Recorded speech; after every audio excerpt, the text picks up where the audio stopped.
Bien, les mencionaba que el tema que escogimos ahora es historia denominacional. Es una materia que los pastores adventistas tenían hasta poco antes de 1998, 90, por ahí, antes del 2000. Les quitaron esa materia. Era toda una materia que estudiaban los pastores de teología adventistas. Y también otra materia que era el espíritu de profecía y en la cual eh, los, los capacitaban para conocer los escritos eh, de, del espíritu de profecía, del linaje de White. Pero poco a poco los fueron apartando. De esa manera irían borrando nuestra historia. Y, y miren qué interesante, les comentaba, bueno, yo creo que ese tema sobre el don profético en la iglesia adventista del séptimo día y el tema titulado Historia denominacional, lo que vamos a tratar ahorita es como una introducción a este tema tan importante que es una recopilación de información basada en la historia y historiadores, y pasando hasta incluso algunos católicos. Y de esto hay que entender muy claro que no todos los católicos estuvieron, estuvieron engañados o participaron aún sabiendo y conociendo el engaño. O sea, que entiendo que hay de estos dos tipos de teólogos, llamémosles así. Los que en conciencia saben que aprendieron un error y lo predican por necesidad para no perder sus empleos, por las prestaciones que les ofrecen y porque no saben, no tienen otro oficio. Y también aquellos que lo ignoran. ¿Por qué? Porque les quitaron la historia denominacional. O sea, no entienden realmente la historia, les borraron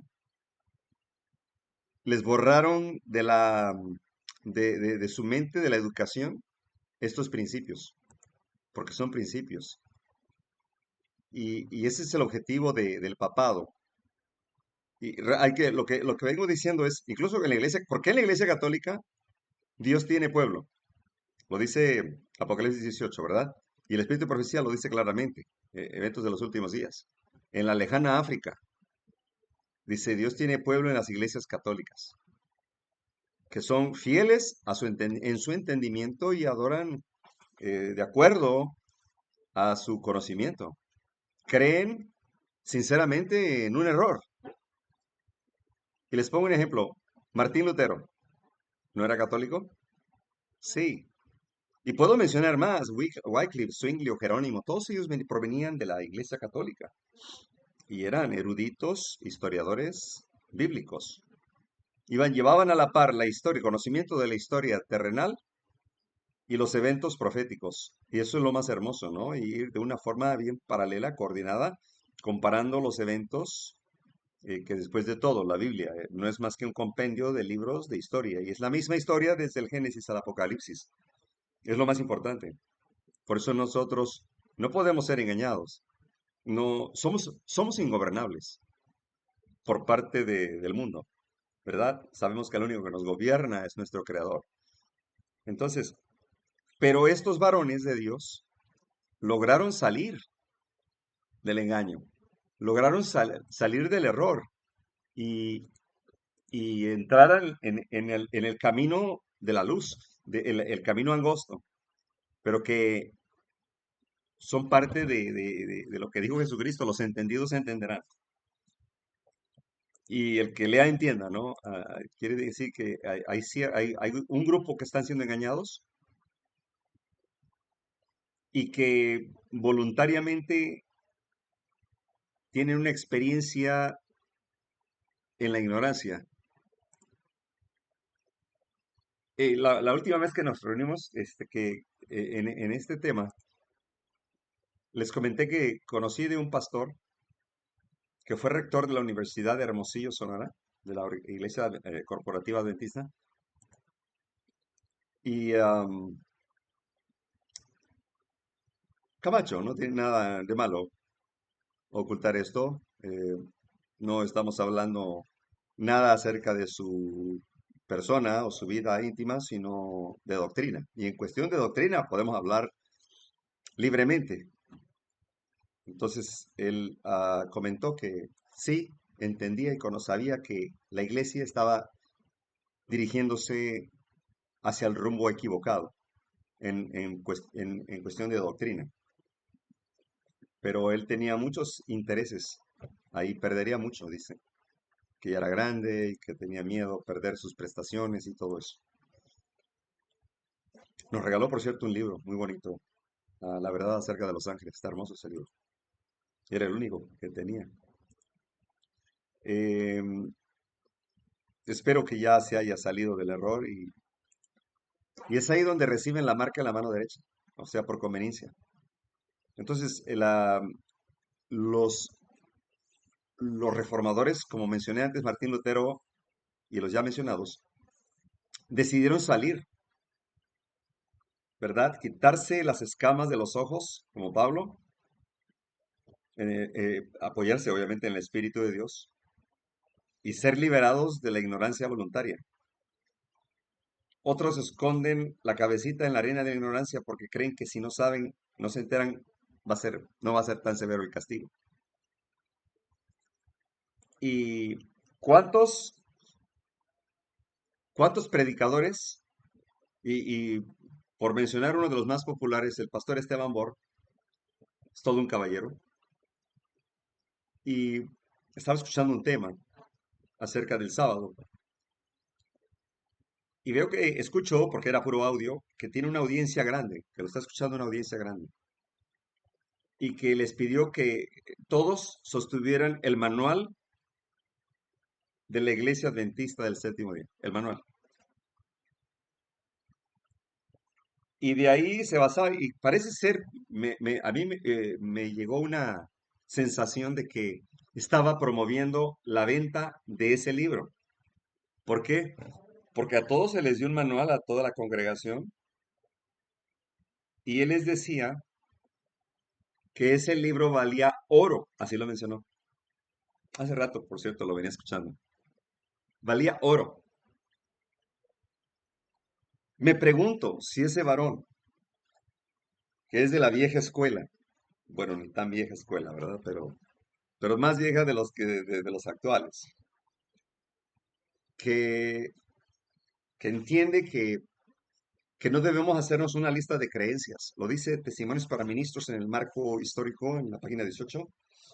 Dice ahí, se estableció un gran esfuerzo para no sujetarnos a una lista de creencias, porque creímos que la Biblia y el Espíritu de Profecía eran nuestro fundamento.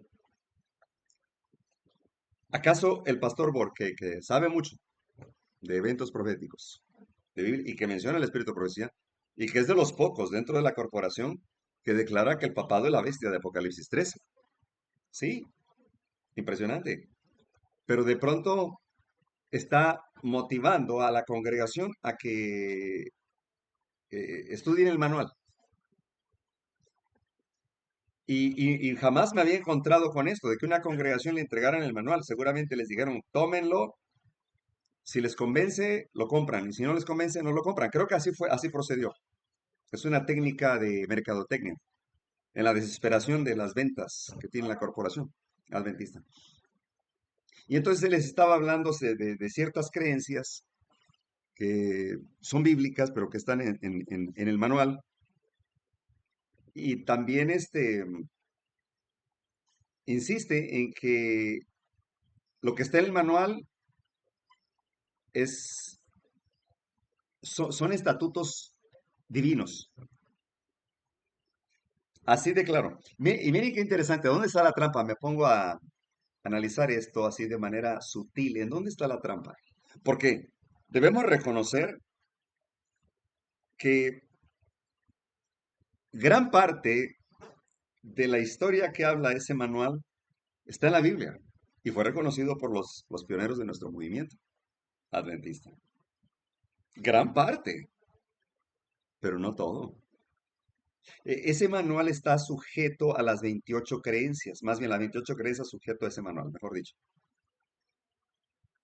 Y le habían preguntado a la hermana White si era correcto escribir un manual para la iglesia. Ella dijo no, que no. Y esperaron que bajaran a la tumba los pioneros. Y en 1931, ella baja a la tumba en 1915, en 1931 crearon su manual. Luego, después del 2000, comienzan a trabajar en las 27 creencias para que luego convertirse en 28 creencias. Pero estas 28 creencias estaban basadas en ese manual de operaciones, que al final de cuentas, estos dos libros vienen siendo el fundamento de su fe. Y también el pastor James White declaró a la iglesia, y lo dijo el pastor Love Peruf, que el primer paso a la apostasía, dice, es hacer un credo, luego creer en ese credo, y luego procesar a los beligreses a través de ese credo. Y el manual es un credo, es un credo. Y este credo proviene del papado, una lista de creencias. Y qué interesante, mire, mire, esto, es que tremendo el enemigo, cómo, entre más verdad tiene una mentira es más creíble. Por ejemplo, la Ley Federal de Asociación Religiosas y Culto Público en México, que entró en 1992 por órdenes del papado Juan Pablo II al expresidente Salinas de Gortari, para establecer religiones, una ley para las religiones. Dice el prólogo de esa ley, dice, esta ley, la de las religiones, está basada en el principio separación iglesia del Estado. En el principio separación iglesia del Estado. Mi pregunta es, ahí está la primera mentira sutil. Si está basado en la separación iglesia y el Estado, ¿para qué lo hacen? Sí, o sea, punto y aparte, no hay diálogo, no hay discusión, no se hace esa ley y ya. Pero vean nada más que sutil, cuando uno lee, normalmente lee con los ojos, pero no lee con la conciencia despierta. Y entre palabras está el engaño, viene escondida ahí. Ahora, regresando al manual. En las 28 creencias ya no aparece el lugar santísimo, ya no aparece. Habla del santuario y explica que el sacrificio expiatorio es suficiente en la cruz, es suficiente para nosotros. Y nosotros, los que usamos el método historicista bíblico, sabemos que es muy importante, es un evento súper importante, el sacrificio en la cruz, pero no lo es todo. Hay un proceso según el santuario terrenal, y está en Hebreos, donde Cristo llega al lugar santo y ahí permanece hasta el cumplimiento profético de Daniel 8:14, pasa al lugar santísimo el 22 de octubre de 1844. Es decir, estamos siguiendo a Cristo en el lugar santísimo. No ha terminado, nosotros no podemos confiarnos en que el sacrificio expiatorio me va a cambiar el carácter y me va a dar la salvación en automático. Aunque no deje de pecar, solo con creer. Es lo que están haciendo, es lo que están diciendo, y las religiones lo están creyendo. Y la Iglesia Adventista Corporativa ya lo cree, porque está dentro de sus 28 creencias. Tan es así que publicaron el libro Preguntas sobre Doctrina, en la cual ellos renuncian a 4 pilares. Uno, el espíritu de profecía, que sean necesarios para la comprensión histórica de la Biblia. Y niegan ellos que haya sido, que todas sus palabras hayan sido inspiradas por Dios, y que creen ellos que los escritos del linaje de White solamente son para los adventistas, pero no representan un don profético para los demás evangélicos. Y los adventistas lo aceptaron. El segundo era que renunciaban al lugar santísimo. declarando que solamente el sacrificio expiatorio era total y suficiente. Ya lo hemos hablado. Y la otra, la naturaleza de Cristo, de humana, humana y divina a humana, cómo dice? ¿Cómo dicen los católicos en cuanto a ese su rezo? Dice, sin pecado concebido. Pecado, ¿Perdón? pecado, el pecado original. Bueno, sí, ahí está el pecado original católico, ahí está, pero tienen una palabra muy, muy especial ahí, inmaculada, naturaleza humana inmaculada, como la Inmaculada Concepción de María, ¿recuerdan?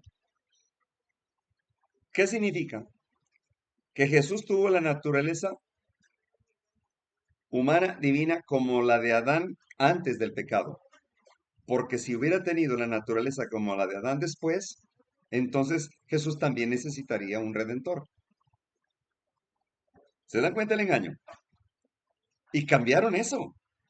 Vaya, hermanos, nada más cambiando uno de los pilares que he mencionado ahorita, se va para abajo la estructura, todo el edificio. Y la otra, que el sábado no es el sello de Dios. Y si leen Efesios 1:13 y 4:30, también dice que el sello de Dios es el Espíritu Santo. Léanlo, está impresionante. Y de ahí se agarran. Texto sin contexto es pretexto. Impresionante. Ahora, regresando al manual y mencionando pastores como del calibre de Esteban Borr, ¿no? Muy populares dentro de nuestro medio, de nuestro mensaje, de los más populares de la asociación religiosa. Este, Él insta a que el manual es sagrado y que vale oro y que tienen que leerlo constantemente, que es muy necesario porque es el fundamento de nuestra fe. Miren, y digo, a ver, ¿en dónde está la trampa entonces? Porque tiene mucha verdad, ese manual tiene mucha verdad. No podemos decir que todo está equivocado, no. Para ser aceptado tiene que tener mucha verdad. Recuerden, entre más verdad tiene la mentira, es más creíble. La cosa está en que sí habla del sábado, que es el sello de Dios, sí habla también de las profecías de Daniel y Apocalipsis, sí habla bastante bien. Pero una de las más peligrosas trampas es de que si ese manual los lleva a las 28 creencias, van a tener que negar que Cristo vino con naturaleza humana caída, como la de Adán después del pecado, pero no practicó el pecado. Y vuelvo a aclarar por aquellos que por primera vez escuchan este tema. Pecado no es nacer con la humanidad pecaminosa, o sea, mortal, sino practicarlo abiertamente sabiendo lo que es malo. Es una manifestación externa del hombre y la mujer que están en pugna contra la ley de Dios. Eso es pecado. Primera Juan capítulo 3 es transgresión de la ley. Bueno, para los que no, que de pronto están escuchando por primera vez este tema y si no aclaro este detalle, pueden confundirse. Pero es muy importante, me pongo en los zapatos, me meto en los zapatos de las personas que por primera vez escuchan este tema. A veces muchos predicadores asumimos que al hablar ciertas palabras, por ejemplo, mencionan el mensaje de los tres ángeles, el mensaje de los tres ángeles, asumo que ya los demás deben de saberlo, cuál es la cita y cuál es la explicación. Y no, no es así, no es así. Entonces, se dan cuenta que las 28 creencias las jalan del manual. Ahora, en vez de procesar a los feligreses inconversos o que han cometido faltas a nuestra iglesia, que tienen que ser sancionados, antes los procesaban a través a la ley y al testimonio, Isaías 8:20. Ahora es al manual y a las 28 creencias, o lo que dice el hombre. Oh, pero eso está en la Biblia. Bueno, Daniel no dejaba de ser hombre, humano, mortal, solo porque recibía instrucciones de Dios. Seguía siendo mortal. Pero nosotros no vimos a Daniel, ni vimos a Azarías, Ananías, Misael, ni a Moisés, ni a Abraham. Nosotros hemos visto a Cristo, ¿verdad? Ellos han sido instrumentos humanos, que son los portavoces del mensaje de Cristo. Y nosotros, el portavoz, el mensajero de Cristo tiene que estar escondido en la roca que es Cristo, sin nada de exaltación, ni de reconocimiento público, ni aplausos, ni nada, porque la gloria es para Cristo, ¿verdad? Que nadie se vanaglorie. Entonces, ese manual lleva trampas sublimes, muy sutiles. Tan es así que hoy nosotros que hemos estudiado estas profecías y que no quiere decir que alcanzamos perfección solo por estar separados de nuestros hermanos corporativos, no quiere decir que estamos ya aprobados por Dios o exentos de la práctica del pecado. No, es una lucha más grande y no debemos confiarnos, estamos en guerra. ¿Se acuerdan? La lucha es contra el vicio, contra el mal, contra la ignorancia de la ley de Dios. Entonces, no podemos cantar victoria. De hecho, el enemigo viene por nosotros. Aquellos ya los tienen. Y por eso, si tú hablas con un adventista nominal a estas alturas, es como si hablaras con un cristiano de otra religión. No conocen historia denominacional. No te pueden explicar el santuario. La mayoría, ¿eh? No puedo generalizar.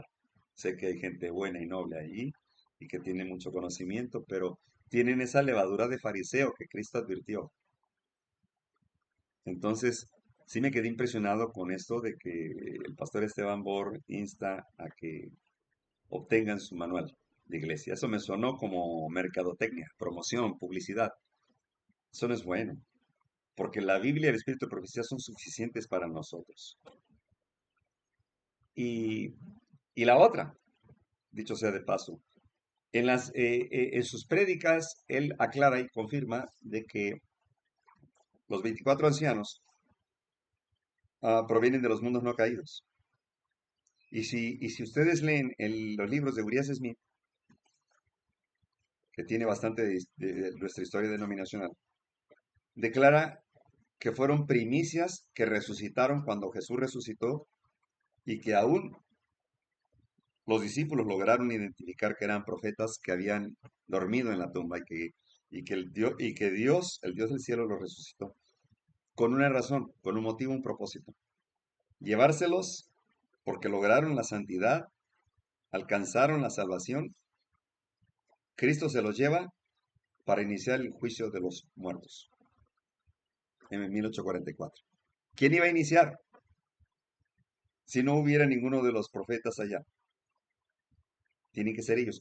¿Por qué habrían de participar los de los mundos no caídos que no han tenido una experiencia en este mundo de pecado y vivir conforme a, a los estatutos que Dios nos instruye? ¿Sí me explico? O sea, si el juez, fíjense qué interesante esto que voy a mencionar. ¿Por qué el único que pudo desatar los sellos, abrir los sellos, llevar a cabo el plan de redención, era Cristo, nuestro creador, Cristo? Y él tenía que bajar, y dice Hebreos, tenía que ser semejante a nosotros. Y te da la razón ahí en Hebreos 2. Y sí me gustaría que lo analicemos. Miren qué interesante. Y eso tiene que ver mucho con lo que estoy mencionando. Y al final no me estoy separando del tema, pero es importante aclarar esto. Ahorita vamos a entrar a esa lista que me envió el hermanito Juan y vamos a opinar. Pero eh, vamos a Hebreos 2, si no me equivoco. Hebreos 2. Por tanto, es necesario que con más diligencia atendamos las cosas que hemos oído. No diles porque si la palabra dicha. A ver, espérame. ¿O es el uno? Es el uno. No. Este. Ya. 3, perdón. Por tanto, hermanos santos, participantes del llamamiento del celestial, considera al apóstol sumo sacerdote de nuestra profesión, Cristo Jesús, el cual es fiel, el que lo constituyó, como también lo fue Moisés en toda la casa de Dios. Más adelante,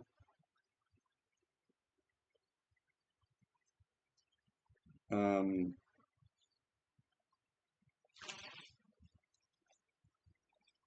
es que estoy agarrando otra Biblia, no estoy agarrando la mía.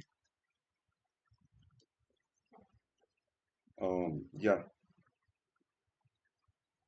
sí, estoy 2, 5, porque 2, 5, 2, 7, 8, 9,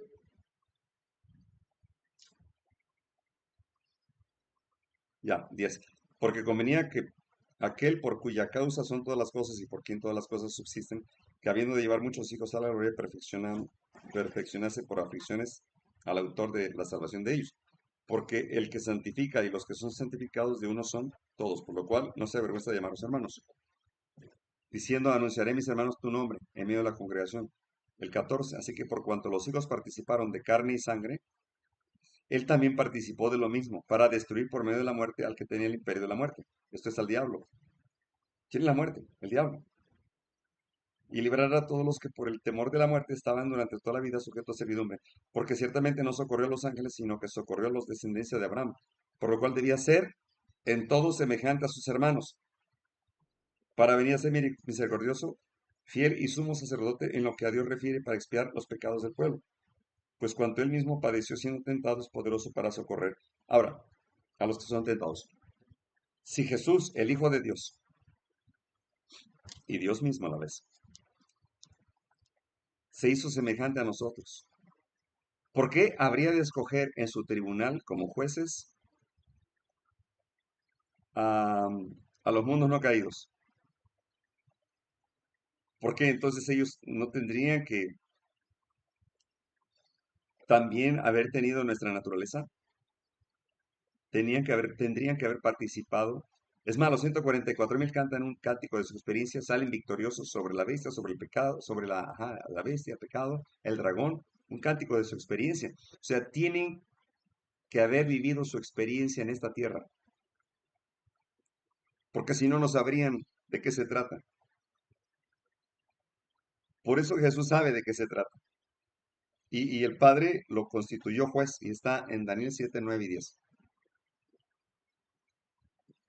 Y el Padre ministra, ¿verdad?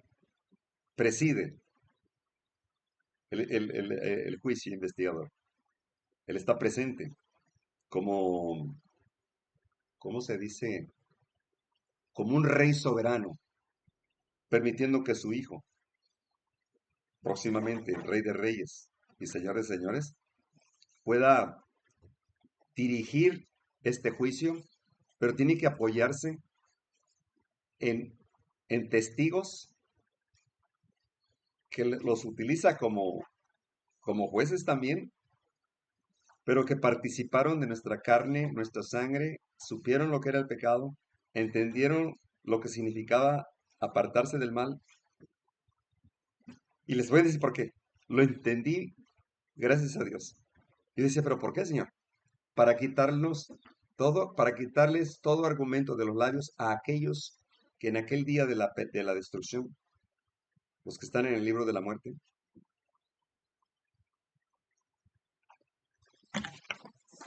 se pierdan. Para evitar eso, para evitar eso. ¿Quieres sentarte, por favor? Entonces, para evitar eso, de que tengan algún argumento para salvarse. Y no puedan decir, no se pudo. Señor, no se pudo, yo no pude evitar el pecado.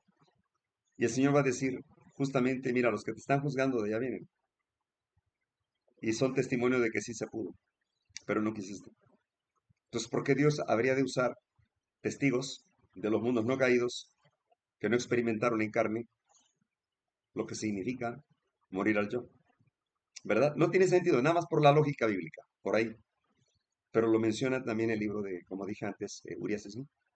Y entonces predica ese, ese error cuando está en nuestra historia denominacional y lo confirma, pero no tiene fundamento, no tiene fundamento, nada más lo expresa. Así que es muy importante entender nuestra historia denominacional y, y nosotros sabemos en quién creemos. El siguiente tema, si me permite, sería entrar ya de lleno a la historia denominacional. Pero quiero leer este documento, no sé si el hermanito Juan quiere leer también para... Él me envió este documento que no había tenido tiempo de leer, pero sabía que tenía que hacerlo. Sí, Es de claro. 6 páginas. Sobre Adventistas del Séptimo Día, Principios Fundamentales, 1914. Usted me dice cuándo. Sí, adelante, hermano. Ay, denos primero su opinión, porque estoy seguro que usted lo leyó también. Y y vaya que vale la pena leerlos y poder determinar, opinar en este foro, dar nuestra opinión. Adelante, hermano. ¿Lo leo Por favor. o opino? Quizá no Algo primero. todo, pero cada punto, porque son, ¿qué son? ¿Cuántos son? 14. No, 28. 28, No, fíjate qué son interesante. 27, No, 27, yo 27. leí 28. Ya, A ver, 28, sí, una nota. sí, Sí, mire.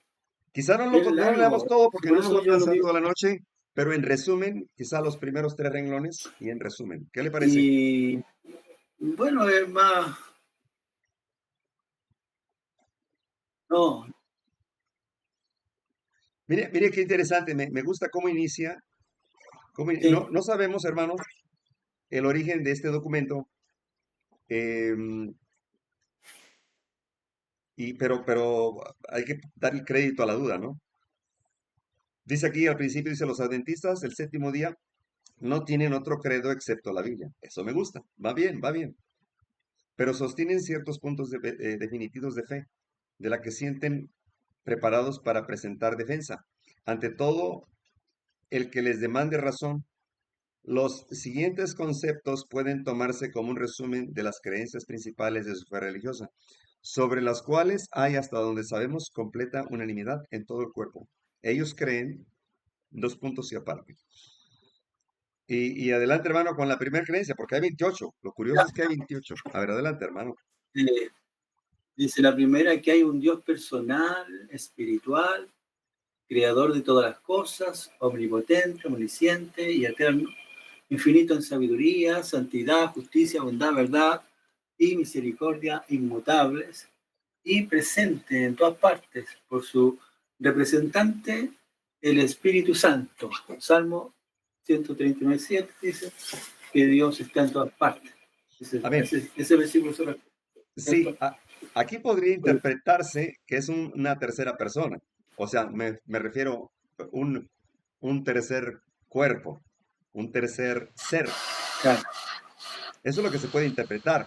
Pero los que conocemos exactamente acerca de la deidad, que el Espíritu proviene del Padre a través de Cristo, es que la misma presencia de Cristo puede mencionar su representante y no tenemos ningún problema, creo, ¿verdad? Porque el ser su representante quiere decir que es una manifestación espiritual que lo representa y que realmente está representado por él mismo.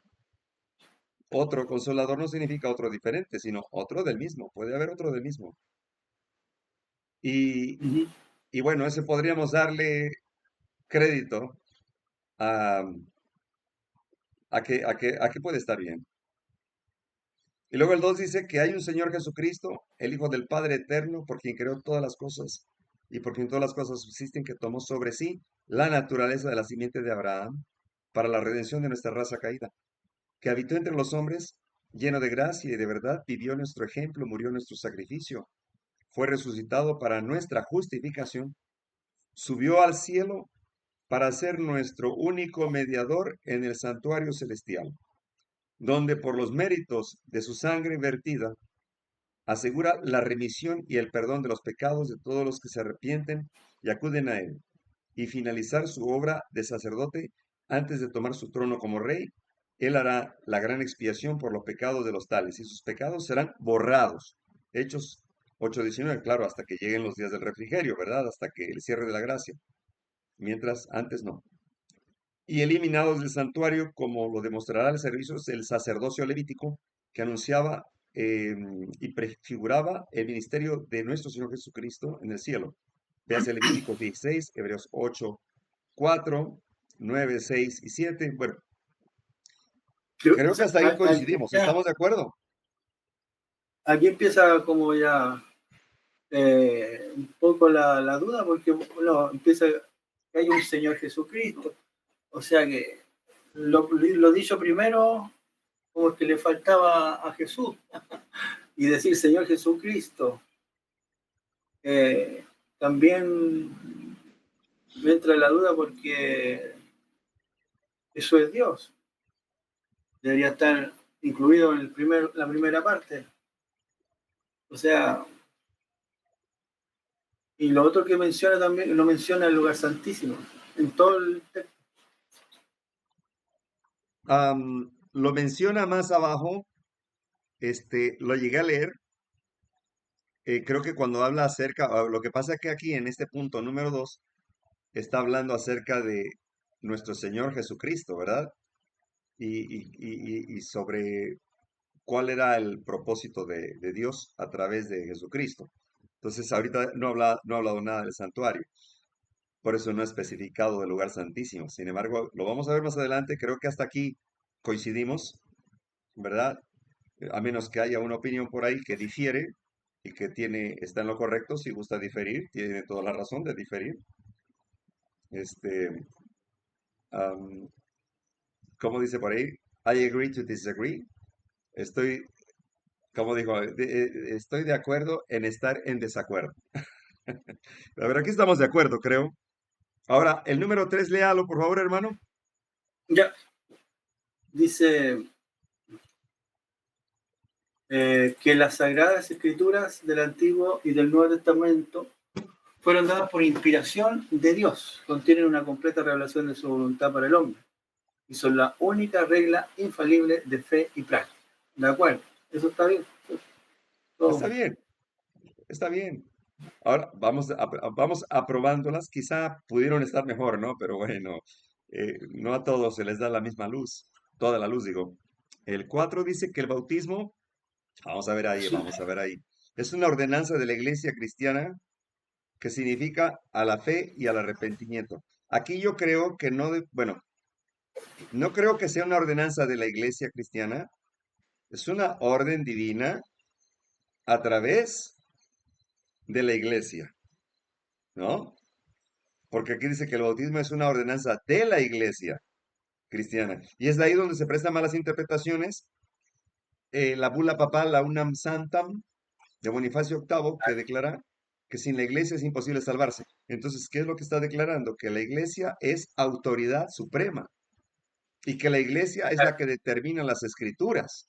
Es lo que dice el magisterio católico. Pero nosotros creemos que la iglesia somos nosotros y que está representado por almas fieles, que también tenemos que ser juzgados como iglesia. Entonces, la iglesia, nosotros, como iglesia, no podemos dar ordenanzas. Ahí difiero. No sé si Ahí está. ¿verdad? Ahí está el primer error.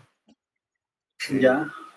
Que sigue diciendo, que sigue a la fe y al arrepentimiento una ordenanza por la que se conmemora la resurrección de Cristo, ya que por este acto demostramos nuestra fe en su sepultura y resurrección, y por ende en la resurrección de todos los santos en el día final, y que no existe otro medio más adecuado para representar estos hechos prescritos en las Escrituras que por inmersión. Romanos 6:3 y Colosenses 2:12. Hasta ahí creo que va bien, el resto estuvo bien. Adelante, hermano, con el 5. Que el nuevo nacimiento incluye el cambio completo necesario para estar preparados para el reino de Dios y consta de dos partes. En primer lugar, un cambio moral causado por la conversión y un estilo de vida cristiano. En segundo lugar, un cambio físico en la segunda venida de Cristo, por cuyo medio, si uno ha muerto, se levantará incorruptible y si está vivo, será cambiado a la inmortalidad en un momento, en un abrir y cerrar de ojos. ojos. Lucas 2:36, 1 Corintios 15, 51 y 52. Miren, aquí hay un punto que puede prestarse a confusión. No sé si ustedes lo notan en el punto número 5. Y a mí me gustaría ¿Ya? que participemos todos. ¿En dónde está ese detalle que yo veo ahí un problema? No sé si sería Lo- mejor presentarlo, hermano. ¿Lo presento? A ver. ¿Usted lo quiere presentar, hermano? Sí, A ver, sí, puedo ver. sí, A ver. el 5. Sí, sí. Ahí está. Ahí está. ¿Se ve bien? A ver, el 5. ¡Ah, qué bueno que lo tiene, hermano! ¡Perfecto! Es que yo lo tengo en el teléfono, no lo tengo en la computadora. Perfecto, excelente. Ah, Buena idea. Ahí está el 5. ¿Se puede pero se agrandar un ve bien. poco? ¿Se puede agrandar? Un poquito, no mucho, para que no se pierda del margen, Claro. el 5. Eh, O ahí lo alcanzan a leer, hermanos. El 5. Sí, hermano, yo sí lo alcanzo a leer. Vientos. ¿Se Bien. alcanza? Ah, qué bueno. Mire, ahora Claro, sí, que yo, ¿alguien puede notar aquí en dónde estriba el problema?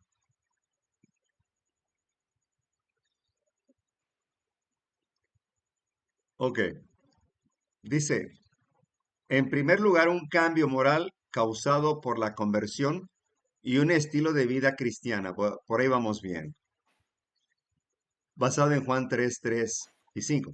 En segundo lugar, dice, un cambio, escuchen esto, ahí va la trampa.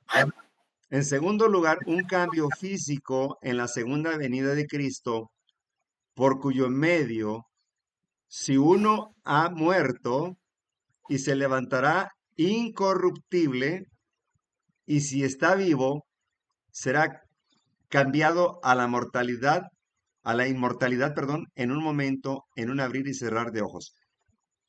Lucas 2:36, Corintios 15:51. ¿Qué opinan? ¿En dónde está la trampita?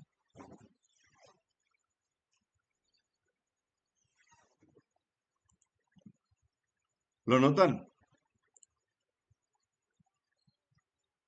que si uno ha muerto, se levantará incorruptible siempre y cuando se haya arrepentido y haya mostrado fe en Jesús. Eh, bueno, ahí les va. Y eso porque lo he escuchado de muchos evangélicos, de la gran mayoría, que dicen, sí, es que Dios nos va a transformar. Y les contesto lo que dice la Biblia, pero no transforma el carácter. Y lo leímos en el evento de los últimos días. Dice que cuando Cristo venga, aparezca en las nubes de los cielos, no le cambia el carácter a nadie. Seremos por la eternidad lo que hayamos sido en esta vida, en este mundo, en este tiempo que Dios nos dio de vida. ¿Ok? Que Él no cambia, o sea, seremos transformados físicamente. Él va a transformar el físico. ¿Cómo era antes? Antes de la caída. Adán tenía el vestido que es la justicia de Cristo. Era un manto de luz que cubría su desnudez. Y por eso dice, menciona al Señor Jesucristo, de que mantengamos limpias nuestras ropas, se refiere no a la ropa material, sino a la ropa espiritual, que es la justicia de Cristo, el vestido de bodas. Dice, manténgalo limpio para que no se nos vaya a caer, no se note nuestra desnudez. Como Adán, cuando pecó, se notó su desnudez espiritual. Y unas hojas de higuera no pueden cubrir la vergüenza de haber desobedecido y desafiado a Dios. Entonces, la transformación es física, pero no espiritual. Cristo no cambia el carácter a nadie. Y ese 5 me está haciendo que yo me confíe que si yo creo en Cristo, yo voy a ser transformado en aquel día. Es lo que dicen, es que Dios nos va a transformar. No te preocupes, nadie puede evitar el pecado. Tranquilo, solo fíjate en aquel que es el que puede hacer este cambio. Y eso lo dice una revista Enfoque. Lo dice una revista Enfoque. que no tienes que esforzarte para ser bueno, que solamente con que te apoyes en aquel que es bueno. ¿Se acuerdan cuando le preguntó Jesús, cuando le preguntó el príncipe rico a Jesús, maestro bueno, ¿qué viene haré para dar la vida eterna? Y Jesús le dijo, ¿por qué me llamas bueno? Y dice, solo hay uno bueno. ¿Quién? Mi Padre que está en los cielos. O sea, Cristo no quiso exaltarse. Él sabía que la honra y la gloria siempre tendría que ser para el Padre. Aunque él recibía también honra, pero él no permitía que su ser, su yo aflorara sin reflexión, siempre dando honra y gloria al Padre, siempre. Así que es muy importante entender esto, que este punto número 5 puede ser una trampa, porque la mayoría dice, ahí está, mira, aquí dice que vamos a ser transformados. Entonces, así que no me preocupo. Una vez creyendo en Cristo, una vez salvo, siempre salvo. Cree, tú y toda tu casa serán salvos. Ya, ahí se confían. Y es grave problema. Así no es el asunto. Ajá. Bueno, no sé qué opinan. ¿Qué opina el grupo? Pues cuando estaba allá tenía esa idea, ¿no? De que cuando Cristo venga seremos transformados, siempre y cuando uno cumpla con lo que dice el Señor. Si no, pues no vamos a ser transformados, vamos a quedar igual como los impíos. Y no le veía ninguna cosa mala a eso, a ese punto, porque yo sí le entendía así. Solamente transformados los que hayan hecho la voluntad de Dios, aunque estén uno dentro de la iglesia. Claro, claro. La cosa está en que no todos pensamos igual. Y lo que he escuchado dentro de los que están dentro de la corporación adventista, ellos creen cuando dicen, es que Dios conoce los corazones, Dios entiende, Dios nos comprende, este, Él nos va a transformar cuando Él venga, no te preocupes. No, eso no pensó Pablo, ni los discípulos, ni Pedro. Ellos sabían que el cambio tenía que ser ahora en vida. Ya no hay otra oportunidad, es en vida. Cuando se logra se le permite al Espíritu de Dios llevar a cabo esa transformación, ¿verdad? Un cambio es un reavivamiento y una reforma espiritual. Entonces Cristo no le va a cambiar el carácter a nadie.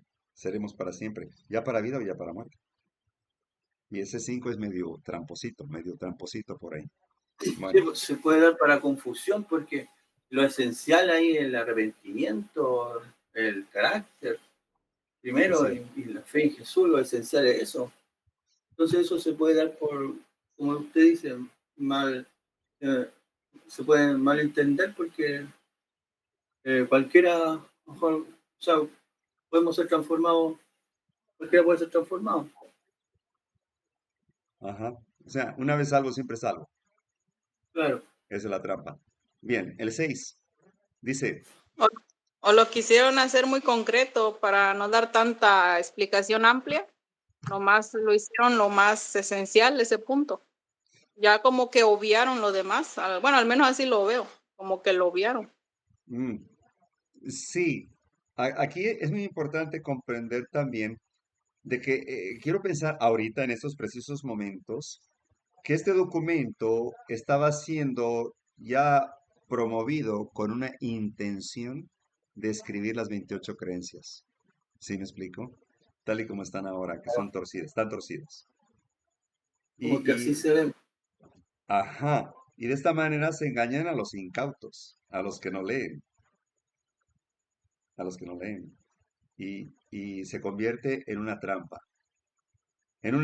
trampa sutil, con apariencia de ángel de luz, porque no está siendo específica, ¿ok? No está siendo específica. Es cierto que menciona aquí el arrepentimiento, un nuevo nacimiento, estamos de acuerdo. Dice un cambio moral causado por la conversión y un estilo de vida cristiana. Creo que para mí todavía no está muy claro aquí. Este, porque dice que ese es el primero. En segundo lugar, un cambio físico en la segunda venida de Cristo. O sea, nos va a transformar. Ahí creo que se refiere a lo que estamos hablando, por cuyo medio, si uno ha muerto, a ver, físicamente o espiritualmente. Si uno ha muerto, debería decir, si uno ha muerto en Cristo, se levantará incorruptible, ¿verdad? Si uno ha muerto en Cristo, porque dice que los que mueren en Cristo no mueren, solo duermen. Se levantará incorruptible. Ahí estaría mejor todavía. Bueno, vamos al número 6. Que la profecía es una parte de la revelación de Dios para el hombre, que incluida en la escritura es útil para enseñar, según de Timoteo 3, es ideal para nosotros y nuestros hijos, Deuteronomio 29, que lejos de ser un misterio impenetrable, es eso lo que hace la obra de Dios, una lámpara a nuestros pies y una luz para nuestro camino, que se pronuncia una bendición para aquellos que la estudian, y que consecuentemente debe ser comprendida por el pueblo de Dios lo suficiente como para mostrarles su posición en la historia del mundo y los deberes específicos requeridos de sus manos. Hasta ahí creo que está bien. Adelante con el 7, hermano.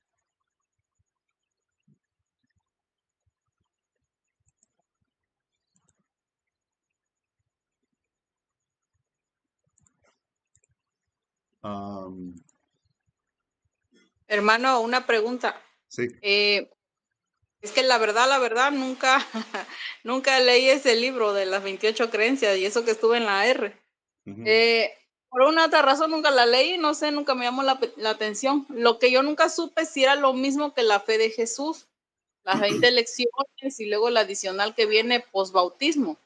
No sé si se trata de los mismos, las mismas creencias, los mismos puntos, nada más que hicieron un libro y allá es como para dar estudios bíblicos. Ya no supe si era lo mismo, ¿no? No, no.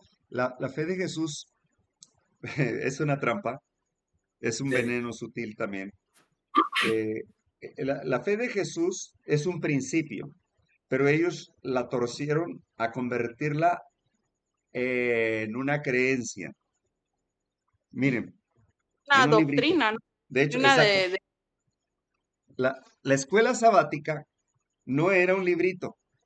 La fe de Jesús no era un librito. Lo convirtieron en un credo. ¿Se dan cuenta? Una lista de creencias. Entonces, la fe de Jesús, si ustedes leen cada lección al reverso, aparecen testimonios católicos del Vaticano. El cardenal Garibi Rivera opina acerca de la Biblia, el Concilio Vaticano II, que también analiza, escudriña la Biblia, permitiendo que los fieles también puedan leerla. Puras mentirotas bien, bien sutiles. Entonces, la fe de Jesús, el propósito es devolver a los adventistas católicos para que al utilizar ese libro puedan atraer a otros y estén promoviendo el catolicismo, el cristianismo romano. Entonces, se convirtió en una trampa. Yo les recomiendo esto, ni el año bíblico, no crean en eso, es una trampa. Cuando uno se propone a leer la Biblia, y no la suelta, desde que empieza no la suelta hasta terminarla. Eso de que un día, un capítulo, no, nadie lo termina, es una trampa. Y también la escuela sabática había comenzado como una clase, una instrucción en vivo, donde había teoría y práctica. Es decir, se les inculcaba a los jóvenes, eran misioneros voluntarios, los jóvenes MB, antes de que existieran los conquistadores, que ahora son este club social que tenemos tipo Michael Jackson, que dan pena, la verdad. Pero era una clase que se instruía a los jóvenes a colportar, cómo ganar almas, proclamando el sábado, declarándolo como el sello del Dios vivo. Era una escuela sabática, es decir, los sábados específicamente se daba instrucción de cómo predicar el mensaje de los tres ángeles y todos participaban. Era una clase muy agradable de historia bíblica y los que salían de esas clases conocían nuestra historia y por eso fue ahí en esa la mejor época que se convirtieron muchos al adventismo. pero muchos que tenían ese deseo de la verdad presente y la convirtieron después en un librito que hoy en día, hoy por hoy, está escrito, y eso lo puedo demostrar, está escrito por pastores y obispos de otras religiones y católicos. Lo he demostrado. ¿No me creen? Tomen esa lección trimestral, váyanse al final de quiénes son los autores, investiguenlos en internet, ven internet, investiguenlos, y van a ver que son de otras religiones, menos adventistas. Es tremendo este engaño. Pero bueno, eh, ¿cuál sigue Hermano, entonces? Sí, hermano, disculpe, no había sí. activado el micrófono. En cuanto al 6, que la profecía es una parte de la oración de Dios para el hombre, y que aquí debería incluirse el don de profecía también, pues. Y en todas las 28 dice, creencias acá no menciona el lenguaje para nada. Ah, claro. Este, se supone que deberían de mencionar que la iglesia adventista no carece del espíritu de profecía y que este fue entregado por Dios a través del linaje de White. Claro, Ujú. ahí no sale. Sí, No eso sale. tendría que haberse anotado ahí, porque lo que estoy viendo, revisando, creo que no aparece en ninguna de esas 28. No, No, no aparece. O sea, no aparece. no aparece que tenemos el don de profecía. Claro. Hmm, triste. Bueno, creo que eso es una trampa sutil que nos lleva era el inicio, era como un ensayo para finalmente que si nadie se quejaba, pues diría, no, pues ya hay que armarles ya su lista de creencias. Ok, ¿cuál sigue? La 8. Dice La 7. 7.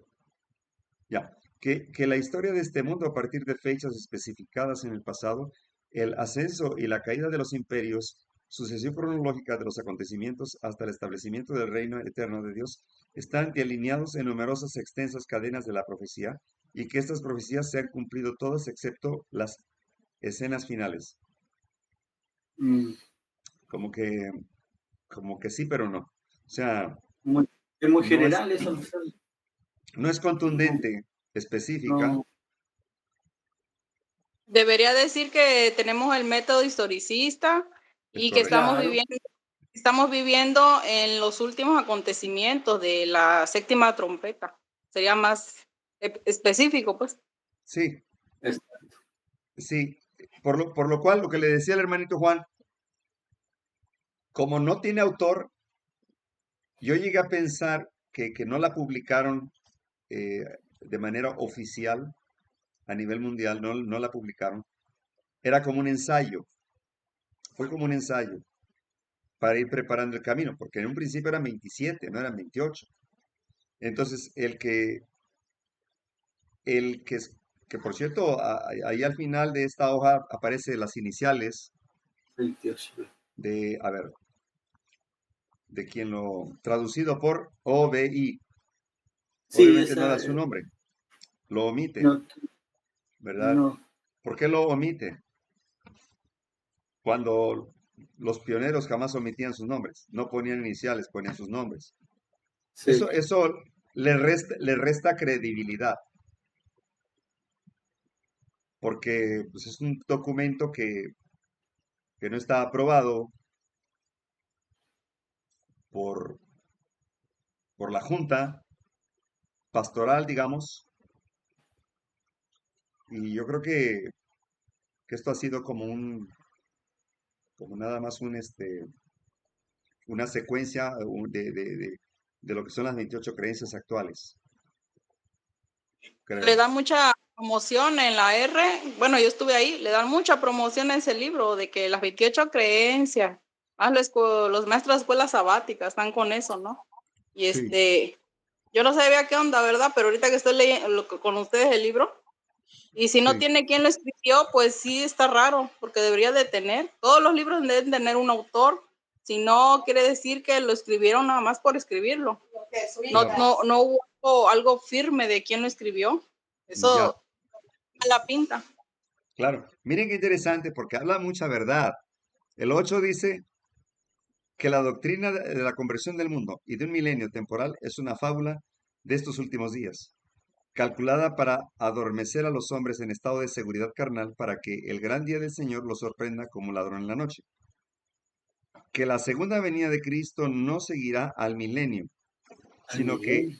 lo precederá, porque hasta que el Señor aparezca continuará el poder papal, con todas sus abominaciones, que el trigo y la cizaña crecerán juntos, y que los malvados y engañadores irán de mal en peor, como lo declara la palabra de Dios.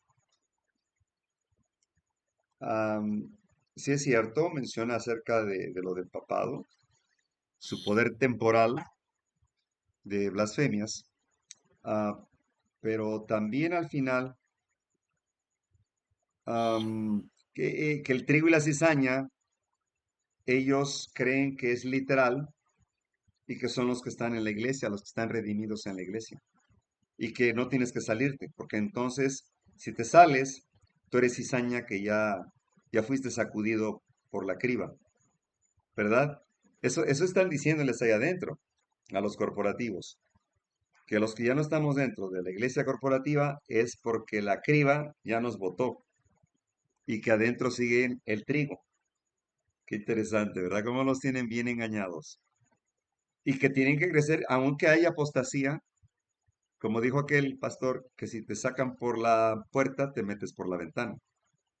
Y eso, los discípulos no hicieron eso. Jesucristo no hizo eso. Podía hacerlo, claro que podía hacerlo, pero ese no era el propósito. Le decía a los discípulos, si no los aceptan, sacuden sus sandalias y síganse derecho. O sea, no pueden caminar dos juntos si no se han puesto de acuerdo. Y luego se pusieron a desfraternizar a diestra y siniestra a todos aquellos que estuvieran siguiendo a Jesús. Y miren, el gran punto de controversia, el gran punto de controversia entre la iglesia y Jesucristo fue el sábado. Y esa va a ser la gran controversia final para nosotros, el sábado. Entonces, los judíos que se creían justos y que acusaban a Jesús de estar transgrediendo el sábado,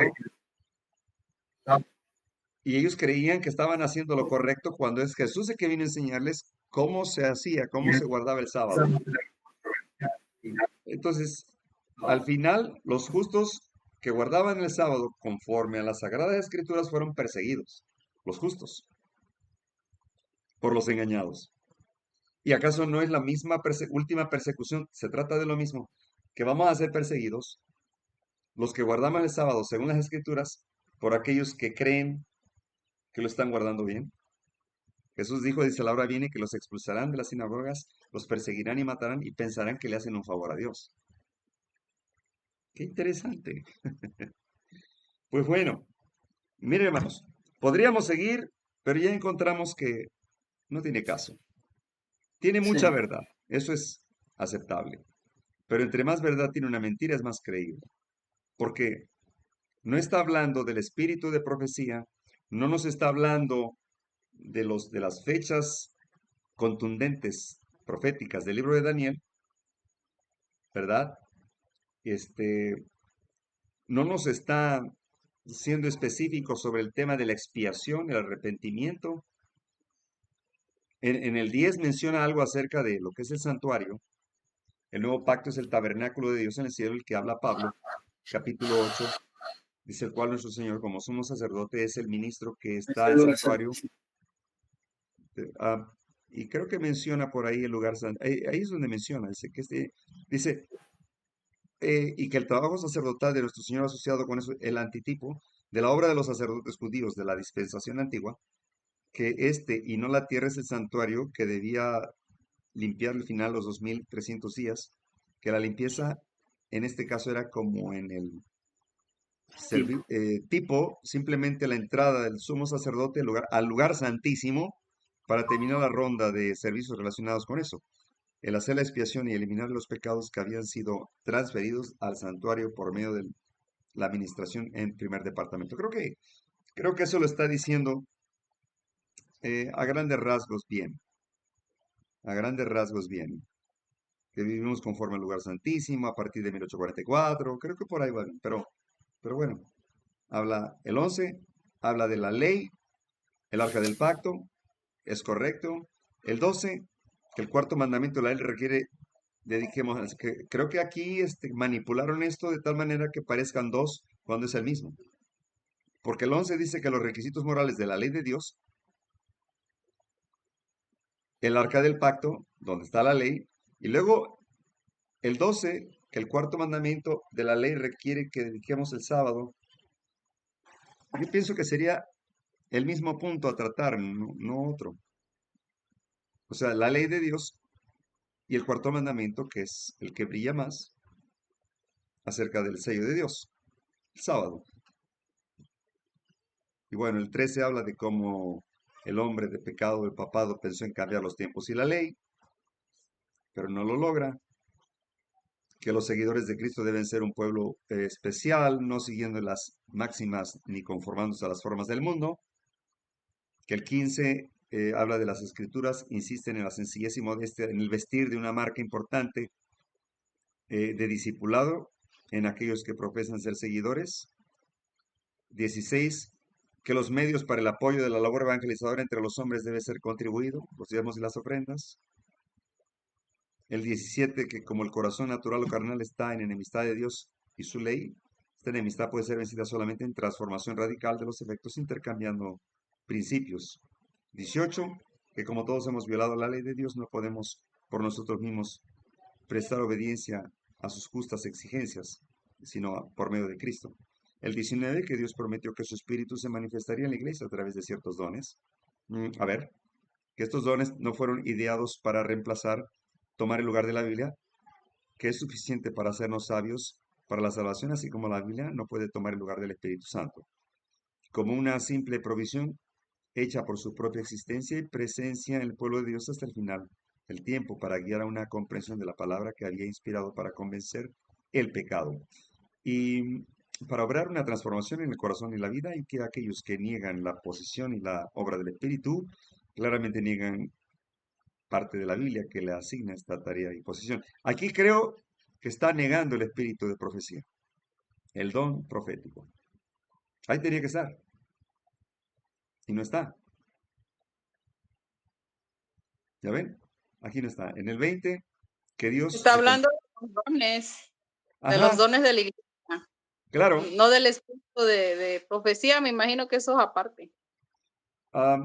Bueno, el El espíritu don de de profecía es un don. Acuérdense que en Efesios menciona a unos profetas, a otros maestros. Entonces, aquí encaja lo que sería la sierva del Señor como una profeta, una profetisa, y a la cual se le da ese don también del espíritu de profecía, que también es un don. Bueno, me claro. imagino que ahí debería de ir, en tal caso, porque la iglesia no carece del espíritu, del don del espíritu de profecía, Yo pienso que al dado, principio debía haber ido. ajá, Parte. sí. El 20, van a ver, creo que no hablaba, de aquí en adelante ya no va a hablar acerca de ello. Que Dios, de ¿No? conformidad con su trato con uniforme con la raza, ha anunciado la llegada de la segunda venida de Cristo, simbolizada por 3 mensajes en Apocalipsis 14. Bien, está incompleto, pero bueno, está incompleto. No nos lleva a ningún entendimiento, porque no es específico acerca del mensaje de los 3 ángeles. El 21, que el tiempo de la purificación del santuario, en sincronización con el momento de la proclamación del tercer mensaje, tiempo del juicio. ¿Ok? Estamos durante el juicio investigador, primero los muertos y luego los vivos. Ahí va más o menos. 22, que la tumba a la cual todos gravitamos, Seol en hebreo y Hades en griego, es un lugar o condición en la que no hay otra obra ni trabajo, ni ciencia ni sabiduría. El 23, que la muerte nos reduce a un estado de silencio, inactividad, catalepsia, y ahí menciona las citas. Creo que el 22 debería de estar pegado con el 23. El 24, que la humanidad será llamada a la casa de prisión por una resurrección corporal, que los justos muertos tendrán parte en la primera resurrección, que ocurre en la segunda venida de Cristo. y los malos en la segunda resurrección que ocurrirá después del milenio. Bueno, 25, que al final de la trompeta los justos vivos serán transformados en un momento, en un abrir y cerrar de ojos, y con los justos resucitados serán arrebatados para reunirse con el Señor en el aire. Esto suena como el arrebatamiento también, porque no está siendo específico. El 26, que los fieles vestidos de inmortalidad serán llevados al cielo, a la nueva Jerusalén. Bueno, el 27, que al final de los 2000 años, perdón, los 1000 años, el Señor desciende con su pueblo y la nueva Jerusalén. Los impíos muertos resucitan y suben sobre la anchura de la tierra a una renovada y rodean el campamento del santo y la ciudad, que es el Armagedón. Bien, el 28, que los cielos nuevos y tierra nueva surgirá un poder de Dios de las cenizas de la primera tierra y estará tierra renovada con la nueva Jerusalén como metrópoli capital. Será la herencia eterna de los santos, el lugar donde los justos morarán para siempre. Bueno, me queda inconforme, aquí me queda inconcluso. Como que no está siendo más específico, o sea, no tendría tampoco que prolongarse, pero si usara palabras más precisas para resumir, pero mencionar las palabras clave, ¿no? Este, no están aquí. No menciona los 7 pilares. No, hermana, y no menciona el espíritu de profecía, ¿eh? Debería de Eso ser ya- porque los pilares están mejor explicados, de acuerdo a nuestra doctrina. Así es. Bueno, eso es bueno, eso, que eso de los ajá, 7 adelante. pilares eso sería digamos, los principios fundamentales, digo yo. Por algo son los pilares. ¿Para qué más? Claro, claro, como que esto estaba dando una entrada, una llave para que escribieran sus 28 creencias. Curiosamente, son 28 que yo sepa, no aparecía como un credo.